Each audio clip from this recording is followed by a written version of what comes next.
A paz do Senhor, meus irmãos. Hoje vamos ler 1 Timóteo 5.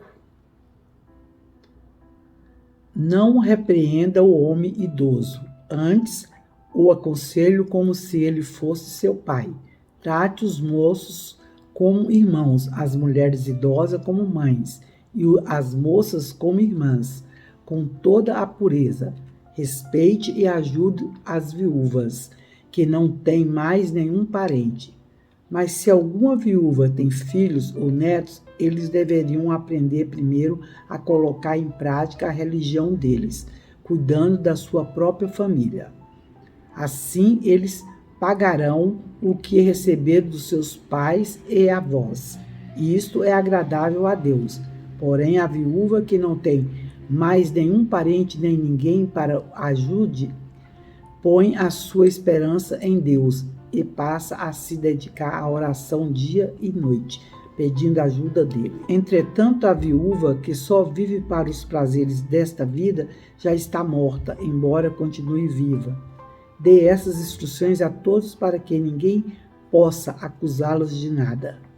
Mas se alguém não cuida dos seus parentes, especialmente daqueles que são da sua própria casa, ele tem negado a fé e é pior do que aquele que não acredita em Cristo. Para estar na lista de viúva, a viúva tem que ter pelo menos 60 anos, ter sido fiel ao seu marido e ser bem conhecida como alguém que faz boas obras, como por exemplo, deve ter educado seus filhos, mostrado hospitalidade, lavado os pés daquele que pertence ao povo de Deus, ajudado os que estavam em dificuldades e se dedicado a todo tipo de boas obras.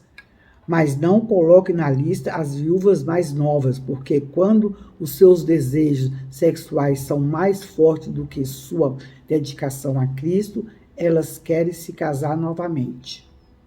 E assim se tornam culpadas por anularem o seu primeiro compromisso. Além disso, as viúvas mais novas se habituam a ser preguiçosas e a andar de casa em casa. E elas não se habituam a ser preguiçosas, como também tagarelas e intrigantes, falando o que não deve.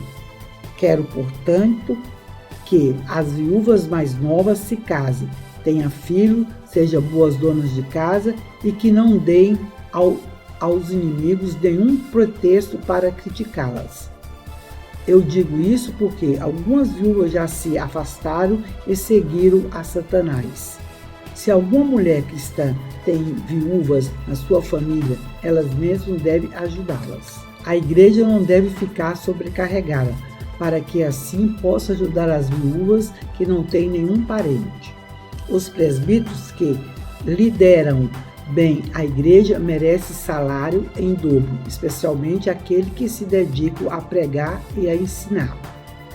Pois as escrituras dizem: não amarre a boca do boi quando ele estiver debulhando o trigo. E assim ainda, o trabalhador tem o direito de receber o seu salário. Não aceite nenhuma acusação contra um presbítero, a não ser que ele seja feito pelo depoimento de 2 ou 3 testemunhas. Repreenda diante de toda a igreja aqueles que continuam em seus pecados, para que os demais fiquem com medo diante de Deus, de Jesus Cristo e dos anjos eleitos.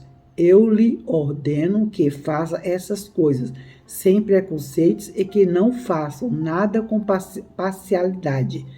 Não tenha pressa em colocar suas mãos sobre ninguém, nomeando-a assim para o serviço do Senhor. Não participe dos pecados dos outros, mantenha-se puro. Os pecados de algumas pessoas são tão evidentes que podem ser vistas até mesmo antes de ser levado a juízo. Mas os pecados de outras pessoas só se manifestam mais tarde. Da mesma maneira, também as boas obras são bem evidentes, e mesmo aquelas que não são tão evidentes não poderão ficar escondidas para sempre. Que Deus abençoe o seu dia.